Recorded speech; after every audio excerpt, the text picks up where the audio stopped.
Are you ready to walk down a path of enchantment? Dilly Dallying in Dollyworld takes you to a reality with beings ranging from angels to listeners, all sharing thoughts on divergent subjects, from desserts to messages from beyond. Dilly Dallying in Dollyworld with Dolly Howard begins now. Produced by Haggy Shack Radio's Colleen Kelly and broadcasting over the Wolf Spirit Radio Network. Now, what I'm going to read to you is, it was written in 2012, but it'll give you an idea of who we're talking to. He is American Kabuki, who is a.k.a. Terran. I'll be calling him Terran, but I wanted you to know both names. I'm reading this from a different site, so I'm going to try to edit it as I go, but I want you to know it's coming from the site Golden Age of Gaia, when he was on there.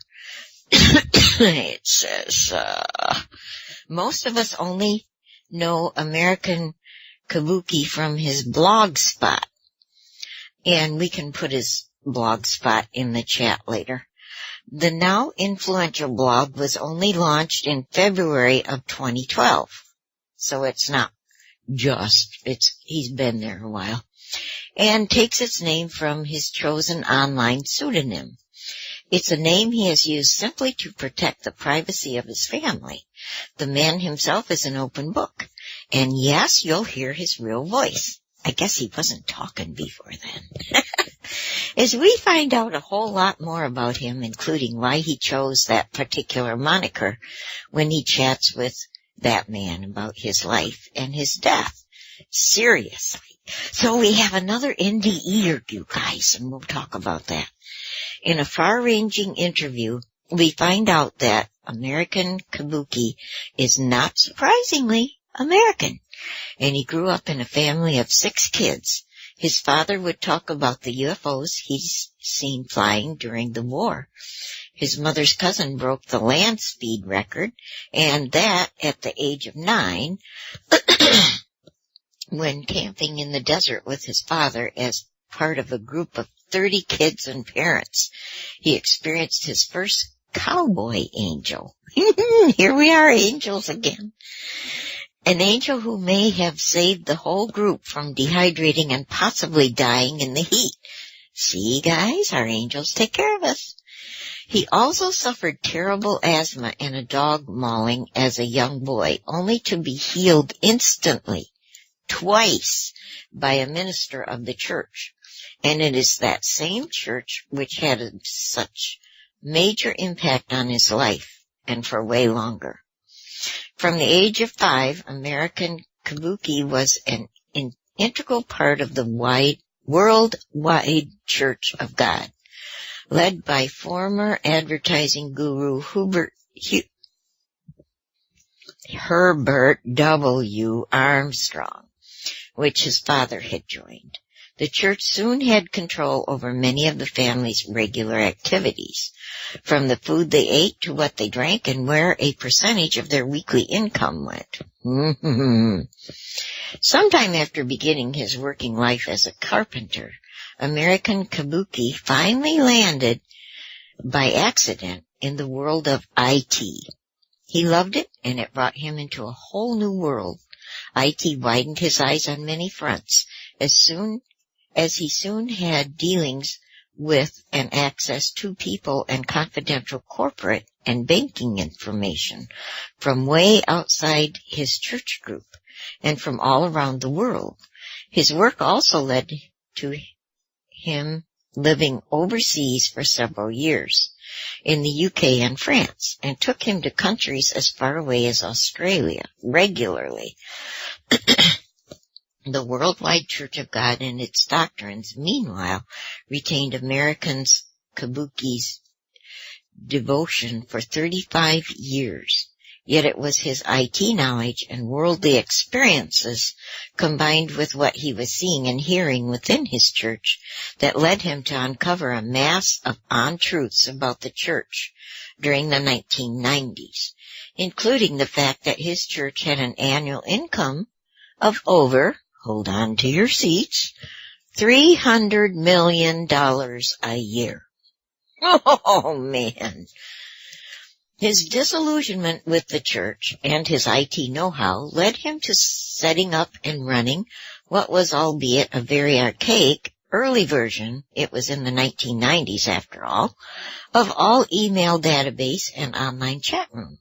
But it was one that was highly effective, as during the late 1990s, he and a couple of others helped over 50,000 people come to terms with the church he had left by then. Or they left by themselves. Most joined him and left. Since then, American Kabuki has enjoyed what he describes as a continuous and wonderful awakening. But he has also endured incredible physical hardship. In 2007, he contracted an illness which in early 2009 saw him die. He tells me what happened during his death and how, once he was eventually brought back to life, his life changed even further. Boy, don't all of our lives change after that. While he says he has had unusual dreams all his life, he maintains they have increased in their intensity since that fateful day, and he now also enjoys remarkable intuition, which is also why he embarked on his goal this year that year was 2012, to share his knowledge of what's going on globally behind the scenes, and how he now also uses his vast network of insiders among friends, family, former church members, and work colleagues from various countries to gather info for the blog, which continues to expand in its scope and reach. He also talks about his new mission and what he feels lies just ahead for all of us. And that we can ask him, what happened since 2012? Okay, so that, I read to you that one. Now let me read to you from what really got my attention on his blog site. And I think it'll really get you guys' attention too. Things are moving rapidly now. Getting lots of reports from people noticing major changes in their own personal energies, which have shifted from the prior aches, pains, headaches, dizziness to bliss and euphoric type energies. Now, haven't we all been noticing that and talking about it? I have been very busy, but most of the work right now has been stuff I can post online. Mostly prep work and making a few things transparent to the parties that needed to really know about them, and some private inquiries to the SA from people have been working with us all along. I've also been quite busy with changes and additions to both blogs. I need to raise about $500 for the month of July from donations. So y'all, you need to go to his site and give him some donations. He needs some money. Ad revenue is going up with new ad formats which are more dynamic in what they allow, but that is not going to show up for another 45 days in the AdSense accounting cycle.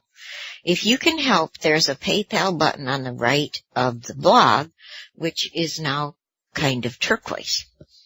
Thank you all in advance for your help in keeping this going, and thanks for raising the $100 I needed to get off to my daughter at short notice. I'd like to say this is the last time I will have to ask for help, but I really have no idea what the duration of these changes are. I take each day as it comes, like we all do now. I just know the energies and events have accelerated to point now where they are exponential in their increases each day. There will come a time when I no longer blog, for this work will be done. And that will actually be a very joyous day for all. I love you all so much.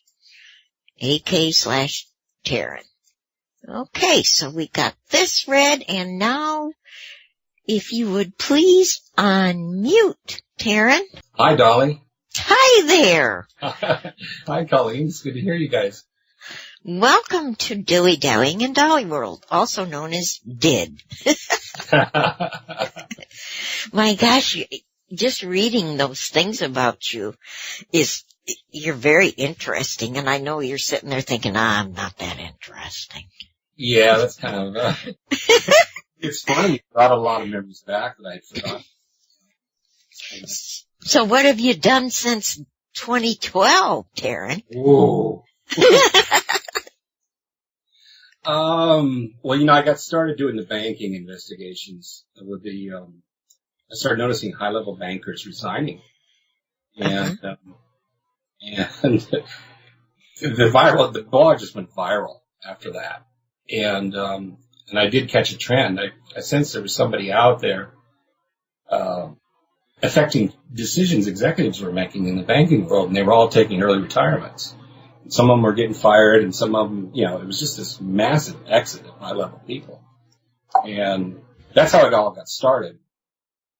And gradually I started meeting other people along the way. I met my friend Brian Kelly, who did an interview with the guy named Poof, who was connected with the dragons, apparently, and Chinese dragon families. And then I also met Danny Arnold McKinney, who does the Removing the Shackles blog. They're both friends, and we ended up working together after later on. So the whole 2012 was kind of an amazing year. I had another health crisis in 2012, but it didn't go too far. It was another attack. The first health crisis I had was an attack I found out last year. An attack by who? I don't know how specific I should get on this. It was a large financial group who had access to time viewing technology. Uh-huh. It was a militarized version of MRSA. And yeah, definitely tell that. Yeah, and I forgot when exactly I came down with it, but according to that potted biography that you just read, it was in 2007, and it was real slow growing. I had blisters on my legs, and that eventually by late 2008 was causing my body to swell. And I went to several doctors. None of them could diagnose what was wrong with my legs, and they attributed it to many different things, which they were all wrong. Went to 4 different doctors. And then basically what happened is that the MRSA, or whatever it was, the doctor said it was MRSA. I'm not really sure it was, but it got into basically gave me blood poisoning.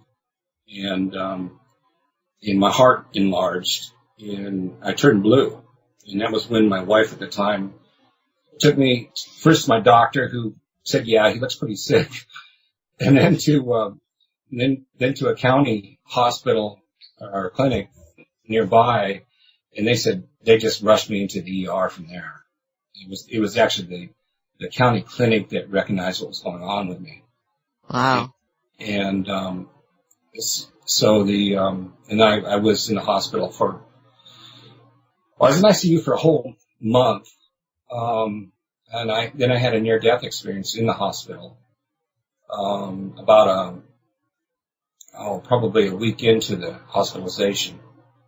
And they had me sedated because they had to fill me with it had a lot of drugs going into me. And I was sedated so I wouldn't move around. And then, at one point, I was basically unconscious at first, in coma. And they were telling my wife that I would, preparing her for my death and that I was going to die. And, all of a sudden I had this episode where I was in another place. And the best way I could describe it is, if you've seen the movie Harry Potter. Parts of it.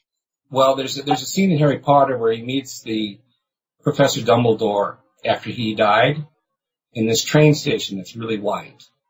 Okay? And the way that train station looked was kind of like how this place looked. It was just all white. I couldn't discern any edges.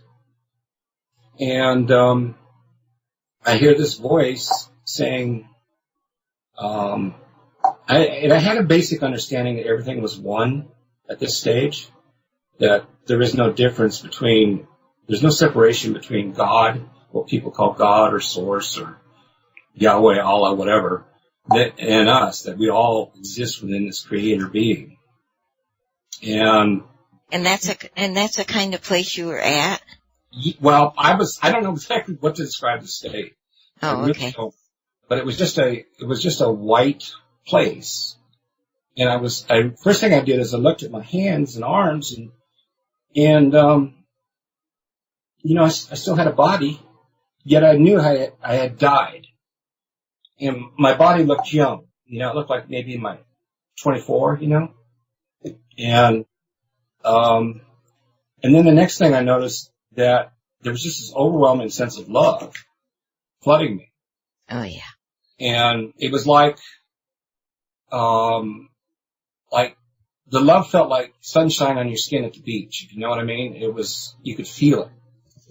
And you had words to describe it. I didn't. That's cool. I love how you did that.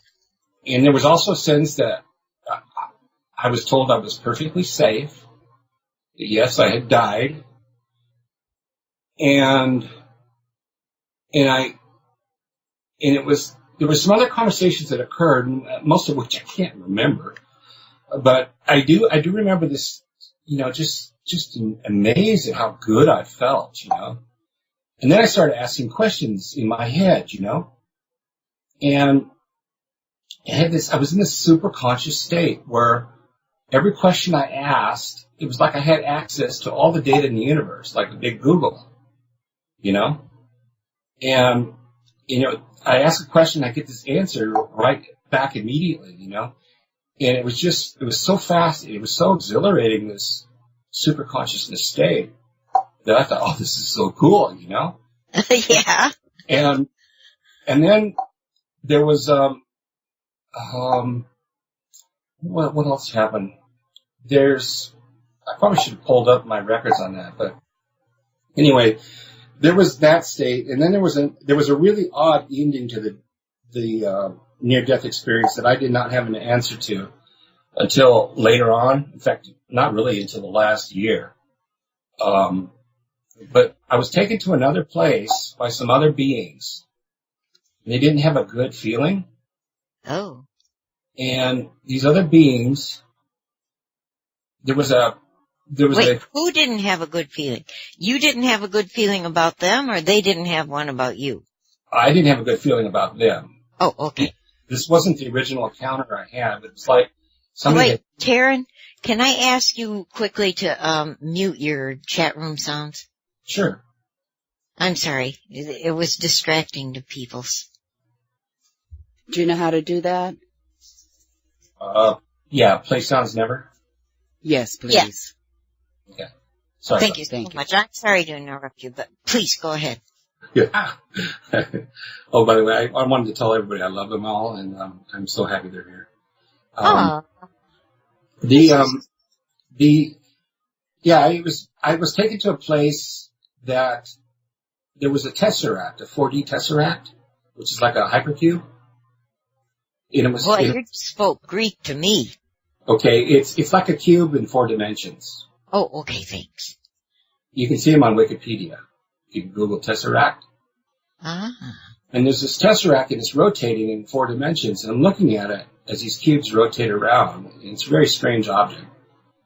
And this voice says, you need to change this. And I had this really bad feeling about it, like, if I changed whatever this thing was, and I had no idea what it represented, that a lot of people were going to die. Oh. And I said, look, I'm not going to do this. I said, I'm not going to murder innocent sentient beings. Right. And I said, I will not do this. I said, take my life if you need to. But it says, I'm not going to do this. And the moment I said that, instantly I was back in my body in the hospital room. And all these, it was like a test. Somebody was testing me to see what I would do. And then I was in the hospital room and these bells and alarms go off and the nurses running in and everybody's, they're seeing I'm awake now. Mm-hmm.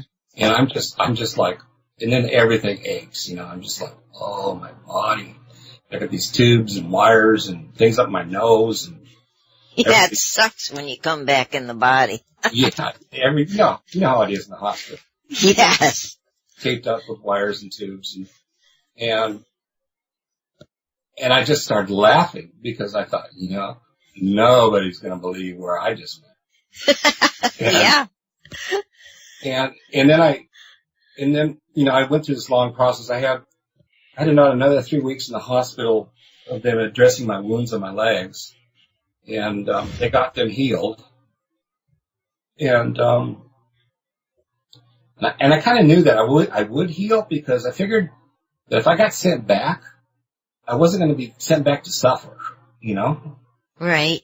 And so they got the wounds fairly well healed up, and then I went after a month there, I went to a subacute care, which had physical therapy and stuff, and I had to relearn how to walk with a walker, and then first with an oxygen tank, because I had this MRSA or whatever it was, I had pneumonia, I had like 3-4 things going on at once, and so, it was a long road back, and for about 2 years, for about a year, I was on an oxygen concentrator at night when I slept.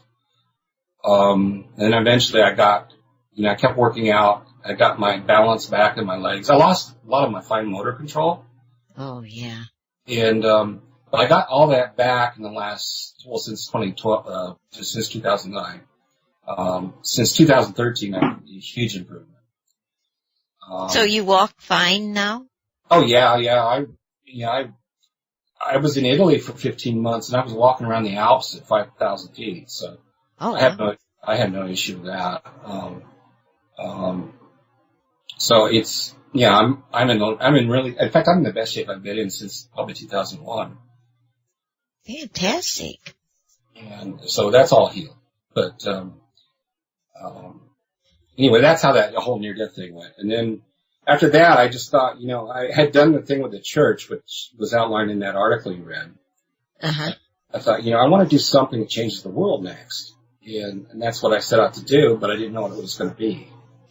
I love you people who say that.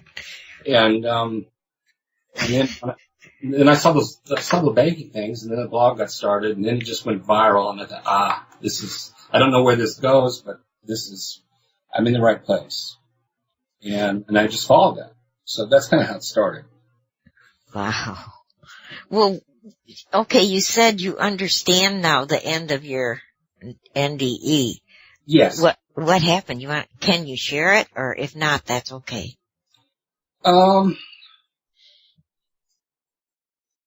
Yeah, I can share it.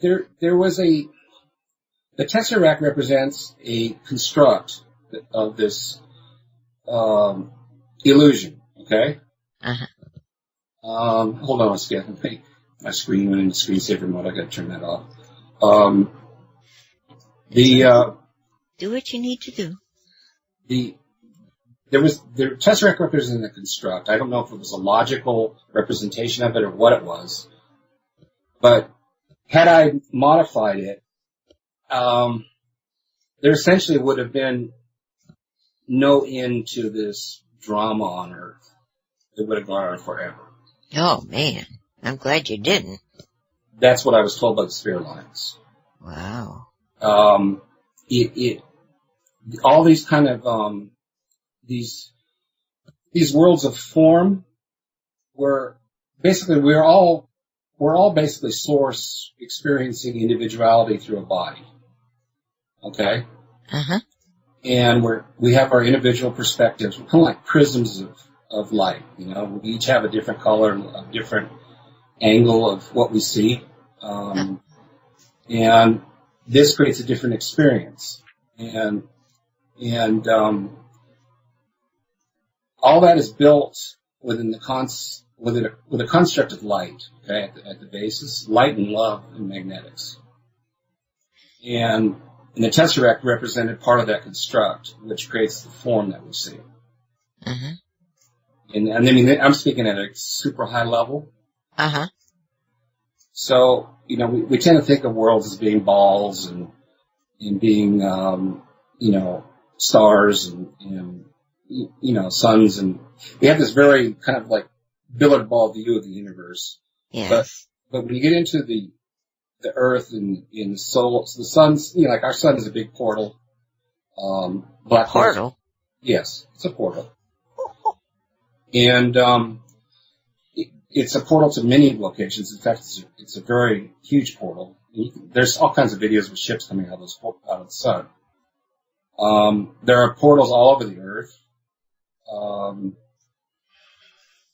Some of them are closed off now to prevent certain beings from coming through.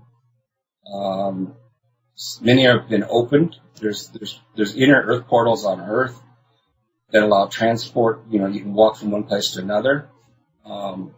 Those have been guarded by the Yeti. I don't quite know if they're open to everyone yet, but I think they're there. I've only experienced one trip through a portal, and that was in the Alps, walking a dog. And, where'd you go? Well, the dog was ahead of me, about 50 feet, and then all of a sudden, he comes up running from behind me. Oh. And I had moved forward. It was a really weird, short little portal. I was walking in the woods, and I was just floored because I know that dog was in front of me. It was a big golden retriever. Uh-huh. And I'm in this really secluded grotto of ferns and trees, and there's a river running by, and I was just stunned because how did I do that? Yeah, I bet you were.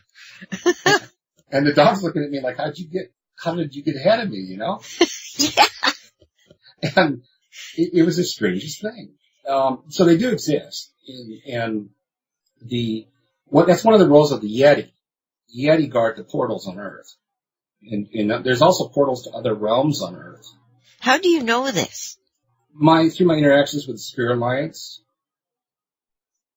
What is the Spirit Alliance? The Spirit Alliance. What is that?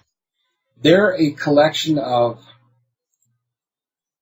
you could call them spacecraft in some cases. Okay. This is the same people that Corey Goode has been speaking about. Well, this is the larger group of them. He in particular deals with the Blue Avians and the SSB, which are members of it. There's spheres, there's biohabitats. The Pleiadians and the Andromedans,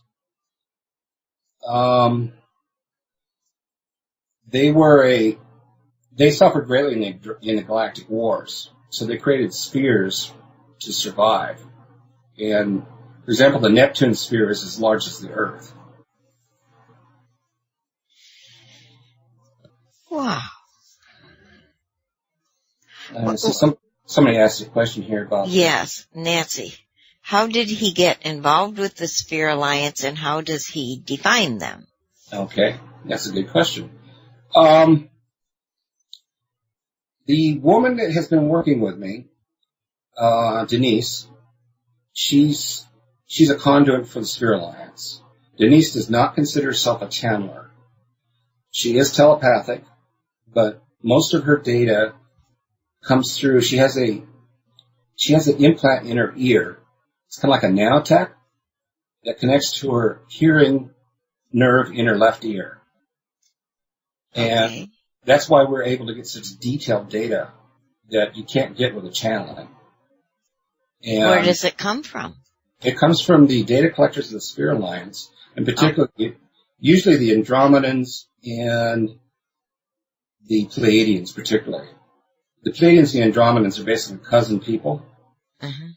And they all come, they're basically us from the Atlantis I era that went off and explored space and settled in space. And and now they're back. And On Earth? yeah, they're okay. they're docked on Earth. They're not quite in our quantum yet, but they will be shortly. Oh. And which is, it's probably at this point. I'd like to read a little thing they sent me to read. Yes, please do. I'm sorry, I had to sneeze. Okay, this is from the Sphere Alliance. It says, with great pleasure and anticipation, we share the excitement of our approaching visibility. The threshold has been crossed. All are included without separation or judgment. In these moments now, we send pure love and gratitude to all, for it is through all that this new and complete Earth is made ready. It begins. Sphere Alliance, in transmission. Okay, somebody asked about Atlantis 1. Oh, see, I told you we'd be getting questions and comments. Okay, there were multiple Atlantis eras, okay? The time as we know it on Earth now does not exist for the galactics, and it did not exist until almost the time of Christ. The type of serial linear time that we know now.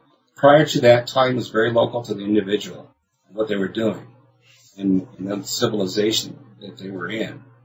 So there was Atlantis 1 was a prior civilization to Atlantis 2. Atlantis 1 still exists as a realm, and it is accessible from Earth, but it has not been opened yet to Earth access. So it's like a planet of its own? Yes. Well, I think probably the better word is realm. And when you realize how many portals are on Earth, it looks less like a ball than it does a Swiss cheese, you know? Oh. Uh-huh. As far as the way things actually function with these portals. And people argue about whether it's a globe or if it's flat. And to me, it's more like Swiss cheese. You know, maybe a round Swiss cheese. I don't know. But there's holes everywhere that go to places, energy flows. And some of them are energy flows, and some of them can be navigated. And some of them are really tiny, some of them are huge. There's a huge one, for example, a huge Stargate in Hawaii, which, if you ever follow Kuala Pele is a gatekeeper. He has the ability to open portals. And that's what he does in Hawaii. And he's a genius being. Is he a being or is he a human? Well, he's a human. Oh, so we could see and talk to him. Oh yeah, he's got a blog. Qualipelli's blog. Oh, okay. Wow. Yes, Tolek is a genuine Andromedan. He has he deals with a slightly different subgroup of the Andromedans than I deal with, but he is a genuine Andromedan. Have you met him? No, I haven't. I've listened to some of his videos. How do you know he's an Andromedan? I asked about him. To Tolek? I asked the Sphere Alliance about Andromeda. I asked the Andromedans about him. Ah. He is indeed genuine. They said he was messed a bit with back in the early days. Some other beings messed with him a little bit, but which happened to many channelers. But no, he's legit. Wow. Cool. I like hearing things like that from different peoples. Yeah, he's then you know there's got truth behind this. Yeah, I was told he was legit. I haven't had much interaction with him. I've been just too busy with what I'm doing. But, We got a big one coming up here. Hold on, Terran. If I can get it in here. This is from your friends. I really didn't finish the first question. Oh, I'm so sorry. Please do. It's so difficult. Are you there? Yes, I am. Yeah, please finish your first question. Okay, I'll come back to this one. Rack. Yeah. I love you, Rack. You've been great help in some very strange moments. He, this woman Denise. Anyway, getting back to Denise. Okay. She was, when I was in Morocco, she was sending me dreams she was having that were describing in detail things I was seeing on the ground. We had some interlopers that weren't happy with our banking work. And Denise was describing what was going on in detail. And so I really paid attention to her. And that went on for about a year. And then all of a sudden, last June, I think, last June or May, she started getting contacted by the Spirit Alliance. And that began this phase of the journey where it became less about banking work in exposing the financial system into the galactic side of it. But they're all interrelated because there was an off-world commerce system related to the galactics. And but anyway, that's how I got started with the Spirit Alliance, is through Denise. And I started posting stuff, and I started asking questions privately, and the answers were just astounding. There's a lot of things I have not posted because they're personal things, and the accuracy of the data was astounding. How do you get these answers from them? Well, basically, Denise, we use three methods depending on how the networks are functioning and what we have access to. We use Skype as a preferred mode because of the quick interaction. And you can actually get a feel for the beings you're talking to, because I'll ask her a question on Skype, and she gets the reply back from them and types it back to me. Oh, I see. Okay. And it comes so fast, and she's such a fast transcriptionist. And she was actually she was the first person, one of the first people I worked with, because when I published the law filings of Heather Antucci Giraffe, she was the one that transcribed the interview we did with her, with me and Brian Kelly. And so that was my first introduction to her. So she's kind of been with me from the beginning. But her work has really become to the front and the latter part of it. The Spirit Alliance is a collection of spheres, worlds, spheres being ships. Some of the ships are not spheres, but they're included in the Spirit Alliance. They may be a different shape. Some of them are oval, some of them are oblong, they're basically huge motherships. Some of them are actual movable worlds in themselves, and quite huge. Are they big enough to put our Earth in them? The Neptune is the same size as the Earth. Right now it's concentrically parked around the Earth. And this is hard to imagine, I know. But,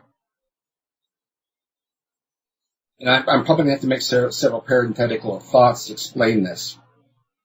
The Earth we're going to a new Earth. Let me put it that way. It's a complete Earth. Okay? The Earth we have been on is corrupted. Okay? How so? Just the energies of what's going on here. So it's not peoples, it's energies? Well, it's peoples creating the energies and beings and, humans and non-humans and whatever. So on this new Earth, are all the beings going to go to the new Earth? Yes, everybody. No then exception. Why would we go to a new one? If they're already corrupted this one, they'd corrupt the new one. Because there's going to be a huge change of consciousness. Oh, okay. Sorry. Yeah, it goes hand in hand. The change of consciousness, then the movement. Do you know how soon this is going to happen? Well, we're going to meet the Galactic shortly. I don't know how big of an introduction this is. It's going to be big, though. Like in the next couple months or years or days? I'd say within weeks, days, weeks. Days and really? Yes, that's what I've been told. How is this going to happen? They're going to show up. The spaceship things that we think are spaceships? They're here. They're here. You've heard of people talking about cities of light? Yeah. Well, these spheres, when they park on the Earth, they kind of settle down a little bit. Uh-huh. They become the cities of light. Oh. And the Earth itself will be much bigger. There's some of this is hard to envision because of the concepts of what the Earth is.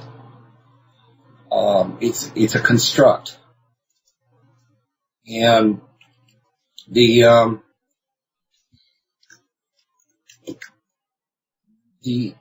spheres themselves they were integrated last summer. They are not yet visible except in certain moments. Some people are seeing them. They're seeing them more and more. These were the beings that people called 5D, 6D, whatever. What these 6Ds, 5Ds, this is a term of separation. And what they really were, these densities, dimensions, they were consciousness streams. You can think of them as programs of civilization running on separate computers, okay? Okay. And if these programs all thought they were separate because they'd have to go to another computer to interact with that one, And that's kind of what these portals did. They were like, internet pipes to another computer, if you want to look at it that way, to another density or whatever. And these consciousness streams are now congealing into one. What the Earth originally was when it was created, Earth was the original paradise. And it was separated into realms for the sake of experiencing separation. The experiment in separation is over. It is complete. Separation from what? Separation from source, knowing that you are source in body. Oh, okay. And how are we all going to get from here to there? I've been told the illusion just drops away. We're just there. So we don't go anywhere. We're just here, and what we think we're living on here is going to go away, and a new thing will be there. Yes, and there is housing there waiting for everyone. I have a good imagination, but I'm having trouble imagining this. Yeah, it's a mind bender. It's huge in scope. Yeah. I'm condensing down what I've learned over months, so feel free to, interrupt me and ask questions. Oh, thank you, because I like to know the hows, whys, and wherefores. Maybe I should answer Rackmeister's question here. Well, did you finish your other one, though? Yeah, I think so. Okay. It's basically, they're habitats and spheres and ships. They're visually, you could visualize it as a three-dimensional flower of life. A lot of these ships are light-based, so they congeal kind of into like soap bubbles with each other. Mm-hmm. And this is all integrated. And what's happening is when the separation occurred from the original paradise, things were separated into bandwidths or octaves, like octaves of music. Okay. If you can think of it as music octaves, these frequencies of existence. And these frequencies were removed from Earth. Earth was hidden as being the original paradise. Everybody thought it was some dump out on the edge of the universe. But it was fought over like crazy because there was a few beings who really knew what it was. And what is happening now is the original frequencies have returned, and everything is being restored to the way it's supposed to be. And, humanity and, everything is source. There's no reason for anybody to suffer and to starve and to kill each other. Are we gonna realize this is happening as it happens? Yes, you will see it happen. You will fall away and you'll see the old dissolve and the new appear. What do you mean I'll fall away? Well, the decrepit buildings, they'll just fade, and you'll find yourself in a pristine world, in a pristine environment, with beautiful housing. Will my body change? Your body will likely be your ideal form. Whatever I like that.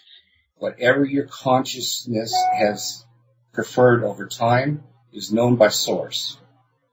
And everybody has their own preference, whether it's male or female or, whatever it is, what shape, color, eyes, whatever.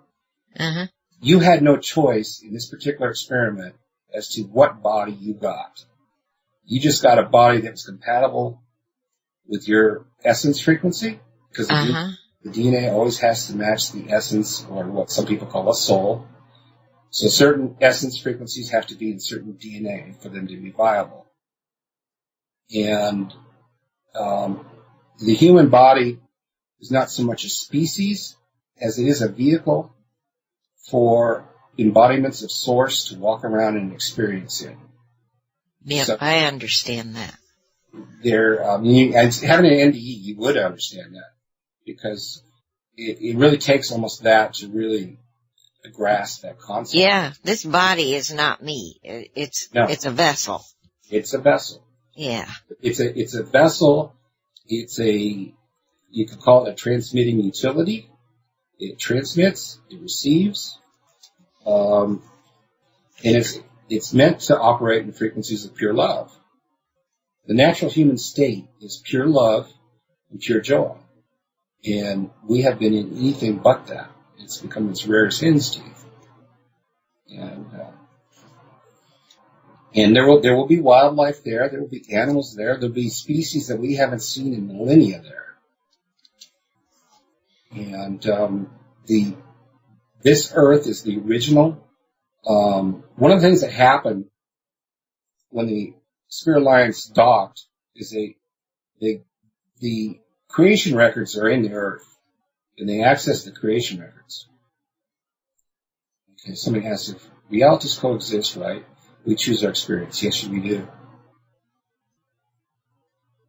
Wow. And can we take our animals with us? Will there be wildlife there? That's an important question. Yeah, I don't. Everything that it's all about love. It's not about somebody has to go away. What people call darkness is just absence of love within. If people have shut down their heart to the flow of love from source, and that's darkness. And honestly, that's all it takes to change it. It's just opening the heart. Yeah. And from an NDE how quickly you can come to a new understanding of very deep things. Immediately. Yes. So it doesn't take 80 years. It doesn't take 500 years of special training in some school in the ground, or some crystal chamber. The Earth is a crystal chamber. It just, this experiment is over. It was all done contractually. Everybody here was by consent. Everybody wanted to be here to experience it. Now it's over. It's way past the sell-by date. And we go on to something new and better. That data's been collected. And it's never going to be repeated ever. So this change that we're all going to go through, that everything's going to go through, is it going to be painful? No. There have been some symptoms, what people call ascension symptoms, where, there's been adjustments to the frequency changes. I bet I know what those are. But most of that has occurred. I started experiencing them in late 2012. The first ones I felt was like, the hairs in my arm felt like a static electricity balloon was nearby. Yeah. They would stand up, and they would do that constantly. And then I'd start, sometimes I'd get headaches, or sometimes I would, I'd have these different symptoms. And then about 18 months ago, I started noticing kind of a vibration / tingling / heart flutters, which go through my body. Now, it started at the skin first, and first with my legs and arms, then my head, and then in the final stages is in my torso. And now it's like the energy feels like kind of like wiggles in jello as it goes up and down my legs and through my body. you know. Well, that's a good way to say it, yeah. And it's now it's going into a phase where it's becoming very blissful, Yeah. very joyful. A lot of people are doing that, yeah. And it's not. I mean, I still get pains.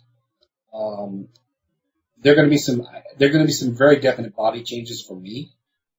And I've been told that in advance, and I was told that back in 2013, and it is indeed happening. My gray hair is going away. I'm starting to get some dark hair in now, and my whole body will look a little bit different. You know, Do you ever feel like, come on, help me with the words, angels. Like you're falling, but you're into a different space. Not like you're falling on the floor. like a whooshing feeling? Yeah, and like you're falling toward a different place thing. Yeah, that I've had that. I've also had these weird moments where the time got out of sync. You know, like somebody else's timeline merged in mine, and something repeated. Yeah.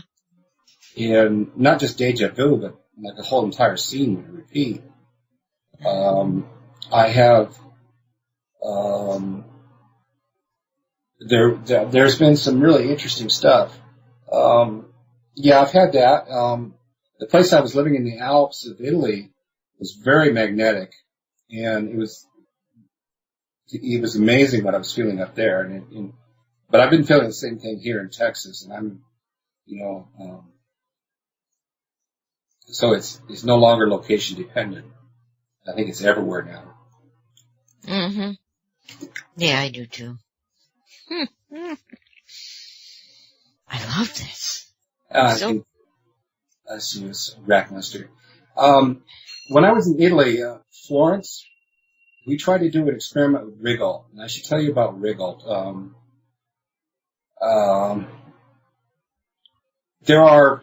All of us are multidimensional, or what the galactics now call multidynamic, because the dimensions is a bit of an illusion. And Rigol, what I call an essence, some people might call the higher you or whatever, but there are multiple instances of me. Rigol is one of the newest. Let me read the question so people can understand what you're saying. Rack asked, can you tell about Rigol and his portal trip and what came from, say it as our cooperation, and how it relates to path we are on in way you at the moment can comprehend. Yeah, so now everybody is on the same page with you, so go ahead. Rigol, we were trying to, we had the galactics in the Alps. The horizon sphere docked in the Alps, originally in that area. But it was out, wasn't quite in our reality. Its location has since changed. And I don't really know where it's at now because the energies have kept expanding. And so what these dockings are don't quite relate to the Earth positions anymore. Oh. But Rigol, there was a membrane, and they couldn't. I have several embodiments. One is known as Terran. One is named Commander Thorak. Thorak is known as Thor, and he's an Andromedan commander. Thorak is 5,000 years old. Terran is 4,000 years old. Thorak is also, I call him Thor. Thor does have a hammer. It was a Thor's hammer. It was a magnetic pulsar weapon.